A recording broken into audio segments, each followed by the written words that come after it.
Have you all been seeing this video of these 3 black kids beating the crap out of this 13-year-old? You can't see the 13-year-old. Turns out he's white.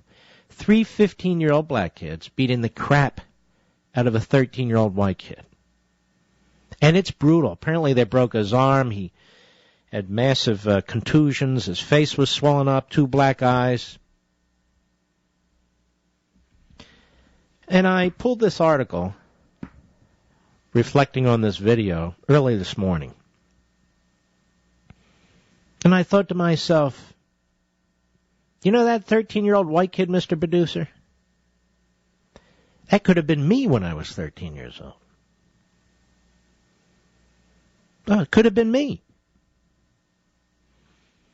Then I started thinking to myself, where's President Obama? Obama's going to have a press conference tomorrow. Don't bother listening. The man never answers a question straight. He rambles on. He attacks. He's always mad. Forget about it. If there's anything good, we'll pick it up. I don't even know what time it is. Probably noon, 2 o'clock, something like that, so it doesn't interfere with his golf game. But anyway, let's see if the president, as he did with the Zimmerman case, let's see if he speaks out. Matter of fact, I would challenge the president to speak out about this. I assume it was a race-based crime. Yes, we know that apparently the 13-year-old told authorities that one or all of these kids were trying to sell him marijuana, for which, of course, they had the right to beat the living crap out of him, right? But it's hard to watch that video. And we have a video. Unlike the Zimmerman-Martin case, we have a real live video, and you can see it. Do you know they hit that kid 100 times? 100 times? With their fists, and stomped on him, too? Now, isn't this a quintessential definition of a hate crime?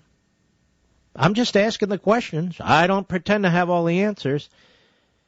Can I assume that Eric Holder will unleash the Civil Rights Division? Can I assume that Eric Holder will have a phone conference with all the usual left-wing radical groups? Encourage them to collect as much information as they possibly can on these kids, the 3 15-year-olds, who are obviously guilty of assault and battery, if not worse? Will the federal government track down every shred of information to bring charges? Will they federalize the case? Will the jurisdiction be moved to another jurisdiction? Will they? Do we even know the names of the parents of the 13-year-old white kid? Or parent? We don't even know if he has 2 parents. What do we know about this? Almost nothing. Now, other than this video being shown on cable and on the Internet, has this story been covered by Good Morning America, the Today Show? Maybe it has. The CBS Morning Whatever Show? Has it been covered by the nightly news programs? Has it seen the light of day on MSLSD on the Al Sharpton television show? How about Piers Morgan? How about any of these jerks? How about any of these race baiters? Are they interested or not? Answer no, they're not. Neither is Obama, neither is Holder. I rest my case. Mark Levin.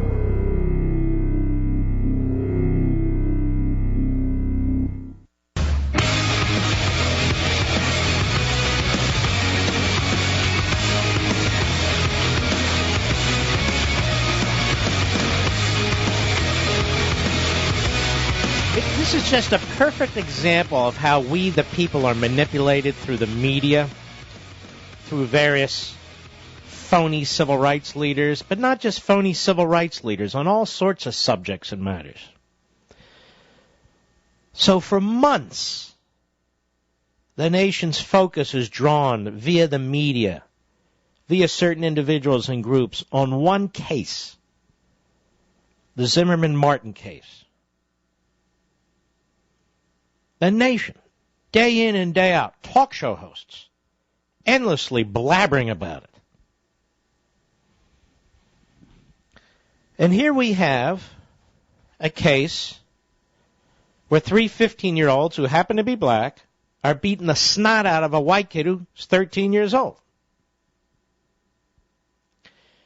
And virtually nobody gives a damn. Virtually nobody gives a damn. And it's on video. And nobody stepped in to stop it. So there's no question about what took place. None whatsoever. There's no question about who the aggressors were. None whatsoever. It wasn't even one 15-year-old against a 13-year-old. It was 3 15-year-olds beating the crap out of a 13-year-old. And they beat him so badly that we never get to see the kid because he's obviously cowering behind the school bus seat. And they hit him 100 times. And when you look at the video, these are roundhouse punches and these are stompings. What does Oprah Winfrey think about that? What does 50 Cent think about that? What do all the liberals think about this? White, black, brown, whatever. We don't hear from them. We don't hear from anyone. What groups have gone down there to defend this kid?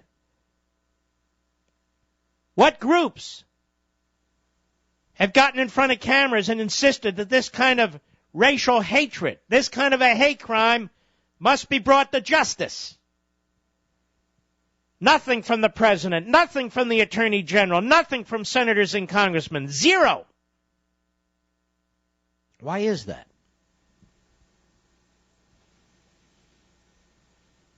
Why is that? And I'm going to tell you why it is.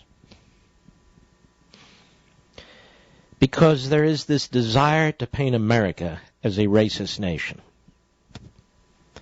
It's not a nation without racism. No nation is without racism.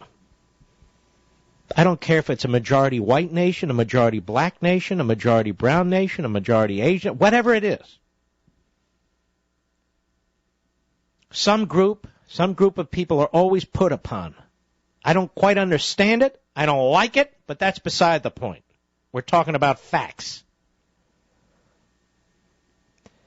America is, in fact, the most tolerant society on the face of the earth, which is why, in fact, people of all races, ethnicities, come into this country legally and illegally, and more from the third world. That is, more and more who are minorities in this country. And if this country was as bad as Obama and Holder and the other leftists say it is, they wouldn't be pouring over our borders, now would they? Why would you to escape to a country that would discriminate against you or punish you? So it doesn't fit the narrative, you see. That's why nobody cares about this. And the narrative is America is, will always be, and can never be anything but a racist nation because it drives an agenda. That's why. I'll be right back.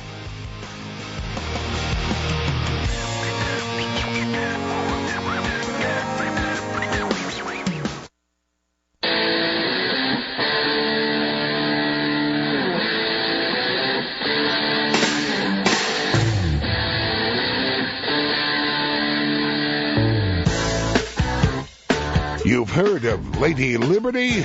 Well, this is Mr. Liberty, the Mark Levin Show. Call him now at 877-381-3811. Wait a minute, let me look. Yes, definitely Mr. Liberty. Are the Republicans getting an earful during their August recess from you folks? It appears they are.